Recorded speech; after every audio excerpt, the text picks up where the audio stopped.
ጤና ይስጥልኝ የተከበራችሁ የቻናላችን ቤተሰቦች እንዴት ቆያችሁልን? አዳዲስ መረጃዎችን ይዘን መጥተናል። አብራችሁን ቆዩ አክብሮት ግብዣችን ነው። አስቀድመን አበይት ነጥቦቹን እንጠቁማችሁ። የቀድሞ ፕሬዝዳንት ለከንቲባነት ተመረጡ። ወንድ ልጃቸው ደግሞ ለምክትል ከንቲባነት ተመርጠዋል። ይህንን ጉዳይ በስፋት እንመለከተዋለን። ከቀናት በፊት ከሰሞነኛ የጤና ባለሙያዎች እንቅስቃሴ ጋር ተያይዞ ከአርባ ምንጭ ዩኒቨርሲቲና ከአርባ ምንጭ አጠቃላይ ሆስፒታል ተወስደው ታስረው የነበሩ 3 የሕክምና ባለሙያዎች በ10 ሺህ ብር ዋስ ከእስር መፈታታቸውን የቤተሰቦቻቸው ለቲክቫህ ኢትዮጵያ ገልጸዋል። ባሳለፍነው አርብ ዕለት ለስብሰባ ትፈለጋላችሁ በሚል በተወሰዱበት እንደታሰሩ የተደረገው የጤና ባለሙያዎቹ ቤተሰቦቻቸው ዛሬ ፍርድ ቤት በሰጠው ትዕዛዝ መሰረት በዋስ ከእስር እንዲፈቱ ተደርጓል ብለዋል። ፍርድ ቤቱ ፖሊስ አስፈላጊ ነው የሚላቸውን መረጃ አደራጅቶ ለግንቦት 7 ቀን እንዲቀርቡ ማዘዙንም የዶክተሮቹ ቤተሰቦች ተናግረዋል።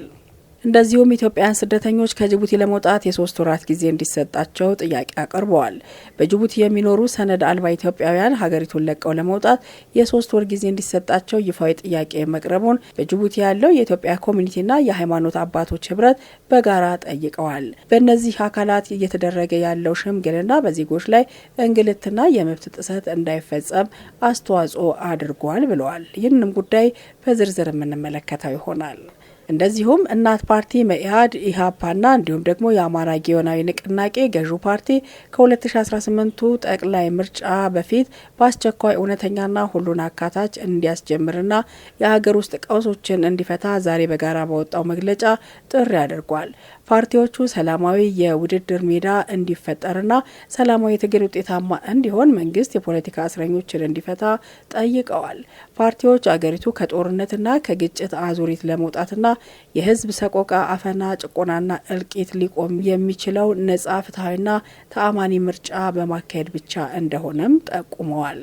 እንደዚሁም በህዝብ ትራንስፖርት ተርሚናል የአልኮል መጠጥ የጠጡ፣ ጫት የቃሙና ሲጋራ የሚያጨሱ ሰራተኞች ባሏቸው ኢንተርፕራይዞች ላይ ቅጣት ለመጣል ደንብ መዘጋጀቱን የአዲስ አበባ ከተማ አስተዳደር ትራንስፖርት ቢሮ የተገኘው መረጃ አስረድቷል።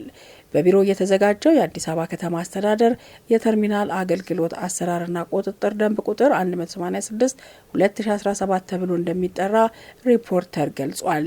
በተርሚናል አገልግሎት ስራ ላይ እያለ አልኮል መጠጥ የጠጣ፣ ሲጋራ ያጨሰ ወይም ደግሞ ጫት የቃመና ለስነ ምግባር ተቃራኒ የሆኑ ድርጊቶችን የፈጸመ አባል ያለው የተርሚናል ኢንተርፕራይዝ ለመጀመሪያ ጊዜ ጥፋት ከፈጸመ 10 ሺህ ብር ቅጣት እንደሚቀጣ ደንቡ አስረድቷል። ኢንተርፕራይዙ ለሁለተኛ ጊዜ ጥፋት ከፈጸመ ውሉ እንዲቋረጥ በደንቡ የተደነገገ ሲሆን በተመሳሳይ ማንኛውም የተርሚናል ኢንተርፕራይዝ አባል ያለ ደንብ ልብስና ያለ መታወቂያ ስራ ላይ ከተገኘ ተመሳሳይ ቅጣት እንደሚጠብቀው በደንቡ ተካቷል። የትራንስፖርት አገልግሎት አሰጣጥን ያወከ የተርሚናል ኢንተርፕራይዝ አባል ለመጀመሪያ ጊዜ ጥፋት ከፈጸመ 5 ሺህ ብር እንደሚቀጣ፣ ጥፋቱ ለሁለተኛ ጊዜ ከሆነ ደግሞ 10 ሺህ ብር ሲቀጣ፣ ለሶስተኛ ጊዜ አጥፍቶ ከተገኘ ግን ውሉ እንደሚቋረጥ በደንቡ ተብራርቷል። ድርጊቱን የፈጸመው የታክሲ ወይም የህዝብ ትራንስፖርት አሽከርካሪ ወይም ረዳት ከሆነ ደግሞ 10 ሺህ ብር ይቀጣል ይላል ደንቡ።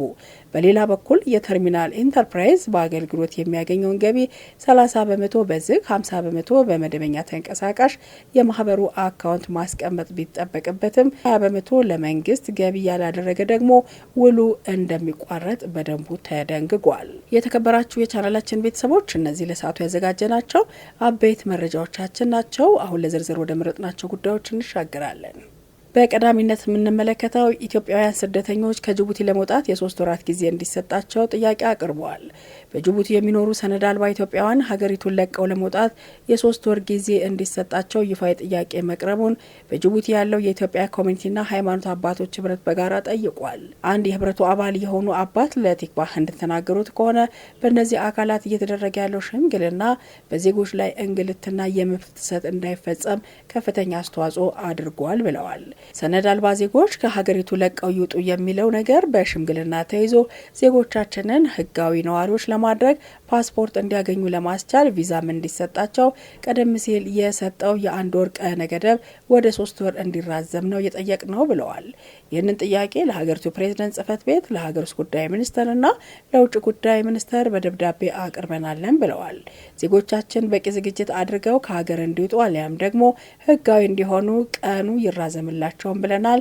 እኛ ወንድሞቻችሁ ነን፣ እናንተም ወንድሞቻችን ናችሁ። የሁለት ሀገር አንድ ህዝብ ነን። እኛ ልዩነት የለንም። ይህንን ከግምት አስገብታችሁ የትናንቱን ታሪክ የነገውን ጉዟችንን ተመልክታችሁ መፍትሄ ስጡን። ጅቡቲና ኢትዮጵያ የሚለያዩ ሀገራት አይደሉም። የኛ ዜጎች እዚህ ጫና እንደሚፈጥሩ አብዛኛው ዜጎችም ህገወጥ ነዋሪ እንደሆኑ እናውቃለን ብለናቸዋል ሲሉ አስረድተዋል። የጅቡቲ ባለስልጣናት ጥያቄዎቻችንን ተገንዝበው ምላሽ እንደሚሰጡ ነግረውናል። ነገር ግን በምክር ቤት የተላለፈው ውሳኔ ስለሆነ አሁንም ቢሆን ውሳኔው መለወጥ የሚችለው ምክር ቤቱ ነው ብለዋል።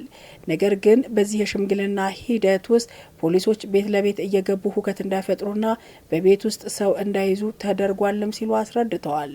ከዚህ ተግባር እንዲታቀቡም አስችለናል ሲሉ ጨምረው ገልጸዋል። መንገድ ላይ የሚያገኙትን ሰው ካልሆነ በስተቀር ስራ ላይ ያለውን ሰው እንዳይነኩም ጥያቄ አቅርበናል ብለዋል። ማክሰኞ ዕለት ደግሞ ኡጋዞችን ለማነጋገር ወደ ድሬዳዋ እንመጣለን። በዚህ ሽምግልና መሳተፍ ያለባቸው የጅቡቲ መንግስት ማሳመን የሚችሉ ኡጋዞችን ወይም ደግሞ የሀገር ሽማግሌዎችን በድሬዳዋ እናነጋግራለን ብለዋል።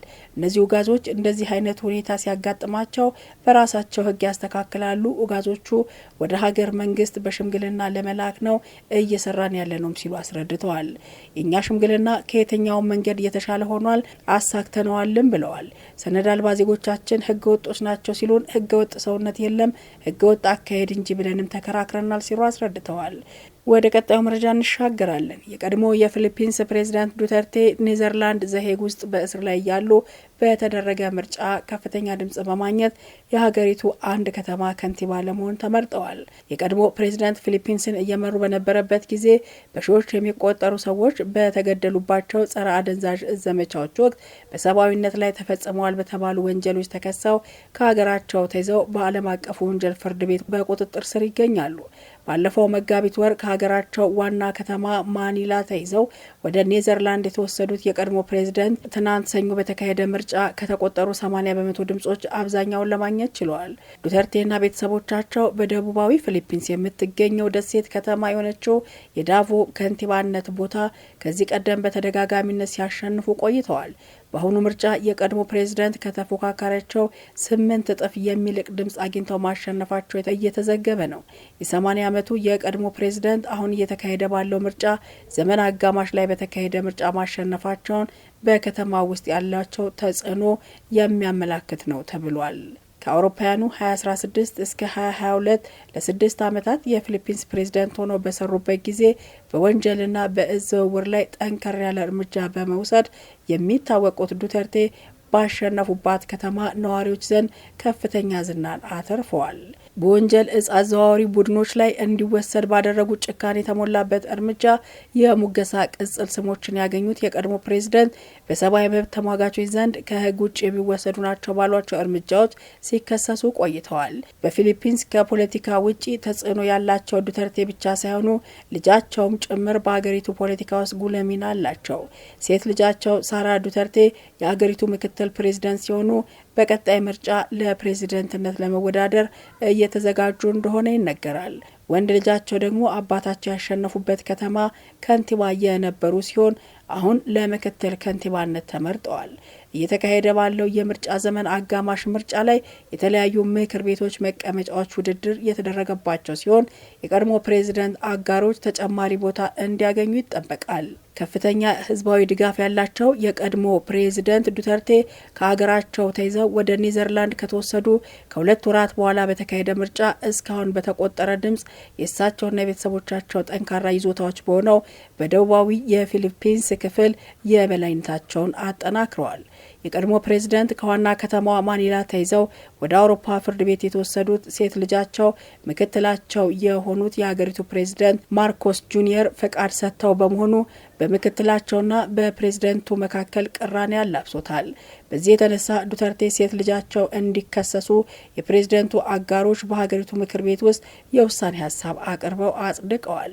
የዱተርቴ ሴት ልጅና የሀገሪቱ ምክትል ፕሬዝዳንት ሳራ ዱተርቴ የቀረበባቸውን ክስ ፖለቲካዊ ነው ሲሉ ተቃውመውታል። ታዋቂዋ ምክትል ፕሬዝዳንት በ2028 በሚካሄደው ምርጫ ለፕሬዝዳንትነት ይወዳደራሉ ተብሎ የሚጠበቅ ሲሆን ነገር ግን የቀረበባቸው ክሶች ተቀባይነት ካገኙ ግን ከፖለቲካዊ እንቅስቃሴ ሊታገዱ ይችላሉ። አሁን ለከንቲባነት የተመረጡት አዛውንቱ ዱተርቴ በአውሮፓውያኑ የፊሊፒንስ ፕሬዝዳንት ከመሆናቸው በፊት ዳሻዎች ከተማዋን ለ20 ዓመታት በከንቲባነት መርተዋል። በፕሬዝደንትነት ዘመናቸው ያካሄዱት የጸረ አደንዛዥ እጽ ጦርነት ስኬታማ እንደነበር ይነገርለታል። ከአገራቸው ውጪ በእስር ላይ ሳሉ ለከንቲባነት የተመረጡት የዱተርቴ ልጅ በምክትል ከንቲባነት ስለተመረጡ የአባታቸውን ኃላፊነት ተረክበው ሊሰሩ ይችላሉ። ሴት ልጃቸው የሀገሪቱ ምክትል ፕሬዝዳንት በመሆን ከአጋሮቻቸው ጋር የምክር ቤት መቀመጫዎችን ለመቆጣጠር እየተፎካከሩ ሲሆን፣ ሌላኛው ወንድ ልጃቸው ፓውሎ ደግሞ ለምክር ቤት አባልነት በድጋሚ ተመርጠዋል። ሌሎች የልጅ ልጆቻቸው በአካባቢያዊ ምርጫ ለማሸነፍ መቻላቸውን ተናግረዋል። ወደ ቀጣዩ መረጃ ስንሻገር በትግራይ ክልል መቀሌ ከተማ በሚገኘው ኢንዱስትሪ ፓርክ የተሰማሩ ጦርነትን ሸሽተው የወጡ ባለሀብቶች ማሽኖቻቸውን ከአገር ለማስወጣት ጥያቄ እያቀረቡ መሆናቸውን የኢንዱስትሪ ፓርኮች ልማት ኮርፖሬሽን አስታውቋል። ኮርፖሬሽኑ ይህንን የገለጸው የ9 ወራት እቅድ አፈጻጸሙን ለሕዝብ ተወካዮች ምክር ቤት የመንግስት ልማት ድርጅት ጉዳዮች ቋሚ ኮሚቴ ሲያቀርብ ነው። በሰሜን ኢትዮጵያ ጦርነት ወቅት ከሀገር ሸሽተው የሄዱ ባለሀብቶች ለረጅም ጊዜያት በኢንተርኔትና በአካል በመገናኘት ኩባንያዎቻቸውን ተመልሰው ወደ ልማት እንዲገቡ ጥረቶች ቢያደርጉም ፍላጎት አለማሳየታቸውን የኦፕሬሽንና ማኔጅመንት ምክትል ዋና ስራ አስፈጻሚ አቶ ካሚል ኢብራሂም ተናግረዋል። ኩባንያዎቹ ወደ ሌላ አገር ሄደው ለማልማት ማሽናቸውን ከአገር ይዘው ለመውጣት ጥያቄ በማቅረባቸው እኛ እንደ መፍትሄ እያቀረብንላቸው ያለው አገር ውስጥ የገባና በአጠቃላይ አገራዊ ምርት የተመዘገቡ ማሽኖችን ወደ ሌላ አገር ከሚወስዱ በአገር ውስጥ ወደ ሌላ አካባቢ በማዛወር ለማሰራት ጥያቄ አቅርበን እየጠበቅን ነው ብለዋል። ነገር ግን ወይዘሮ ሶስና ጌታውን የተባሉ የቋሚ ኮሚቴው አባል መቀሌ የነበሩ ኢንቨስተሮች እዚያው መቆየት ካልፈለጉ ቦሌ፣ ለሚ ወይም ደግሞ አዳማ እንዲያለሙ ለማድረግ እየተሰራ ነው የሚለው ምላሽ ትክክል አለመሆኑን ኢንቨስተሮች በመቀሌ ኢንዱስትሪ ፓርክ ምን እንደጎደላቸው መጠየቅና ችግሩን መፍታት እንጂ ከአንድ አካባቢ አንስቶ ወደ ሌላ ቦታ ለመውሰድ መሞከር ትክክል አይደለም ብለዋል። አክለውም ያልተመቹ ጉዳዮች ካሉ ኢንቨስተሮቹ ተጠይቀው መፍትሄ በማፈላለግ ሁኔታዎችን በማመቻቸት እዚያው ማቆየት እንጂ ከአንድ አካባቢ ወደ ሌላ ቦታ መውሰድ ተገቢ አይደለም በማለት አሳስበዋል። ይህ በእንዲህ እንዳለ በ9 ወራት $128 ሚሊዮን የሚያወጣ ምርት ወደ ውጭ ለመላክ ታቅዶ አፈጻጸሙ $83 ሚሊዮን ብቻ ወይም ደግሞ የእቅዱን 65 በመቶ ብቻ መሆኑን ኮርፖሬሽኑ ያቀረበው ሪፖርት ያስረዳል።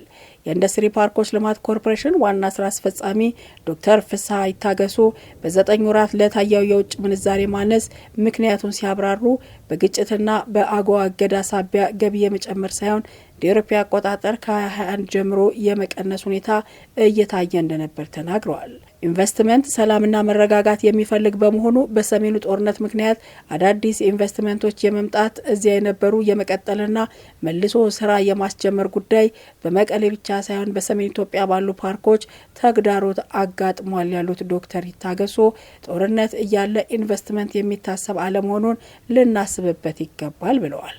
አገር ጥለው የወጡ ከመቀሌ ብቻ ሳይሆን ከኮምቦልቻ፣ ከባህር ዳርና ከደብረ ብርሃን ብዙ ባለሀብቶች መሆናቸውንም ጨምረው ገልጸዋል። ከመቀሌ ወጥተው ወደ ሌላ አገር እንሄዳለን ከሚሉ ባለሀብቶች በተጨማሪ ከሐዋሳ፣ ከኮምቦልቻ፣ ከሰመራ፣ ከባህር ዳር፣ ከደብረ ብርሃን፣ ከቦሌ ለሚ ፓርኮች ጭምር ከሀገር ለቀው መውጣታቸውን የገለጹት ዋና ስራ አስፈጻሚው ችግሩ በአገር ላይ የመጣ ነው ብለዋል። የመቀሌ ኢንዱስትሪ ፓርክ በ75 ሄክታር ላይ የተገነቡ 15 ሼዶችን የያዘ ሲሆን በጦርነቱ ወቅት ከ50 በላይ ባለሀብቶች አገር ለቀው እንዲወጡ ተገልጾ ነበር። ኮርፖሬሽኑ ባለፉት 9 ወራት የፋብሪካ ሰራተኞች ፍልሰት ምጣኔ ከፍተኛ መሆኑን የጥሬ ዕቃ አቅርቦት እጥረትና ይዞታ ይገባኛል ጥያቄዎች ዋና መሰናክል ሆኖብኛል ብሏል። የክፍያ ዝቅተኛ መሆንና የመኖሪያ ቤት እጥረት ለሰራተኞች መልቀቅ ዋነኛ መንስኤ መሆናቸውም እንደዚሁ ተገልጿል። በኢንዱስትሪ ፓርኮች ከ72000 በላይ ሰራተኞች ተቀጥረው እየሰሩ መሆናቸውም ተገልጿል። የመንግስት የልማት ድርጅቶች ቋሚ ኮሚቴ ለኢንዱስትሪ ፓርኮች ኮርፖሬሽን ባቀረበው ጥያቄ በልዩ ኢኮኖሚ ዞኖች በ9 ወራት 37035 ሰራተኞች መልቀቃቸው ከቀረበው ሪፖርት መረዳቱን ጠቅሷል። የመንግስት የልማት ድርጅቶች ቋሚ ኮሚቴ ለኢንዱስትሪ ፓርኮች ኮርፖሬሽን ባቀረበው ጥያቄ በልዩ ኢኮኖሚ ዞኖች በ9 ወራት 37035 35 ሰራተኞች መልቀቃቸውን ከቀረበው ሪፖርት ተረድቷል። ምክትል ዋና ስራ አስፈጻሚው አቶ ሚካኤል በሰጡት ምላሽ በፓርኮቹ ውስጥ በሚቀጠሩ ሰራተኞች ልክ የሚለቁ ሰራተኞች አልፎም ከተቀጠሩት በላይ እንደሚለቁ ተናግረዋል። ክብራትና ክብራን የቻናላችን ቤተሰቦች ይህንን ቻናል ላይክ፣ ሰብስክራይብ ማድረጋችሁን እንዳትዘነጉ እናሳስባለን። በያላችሁበት መልካም ጊዜ ሆነላችሁ። ቸር ይቆየን።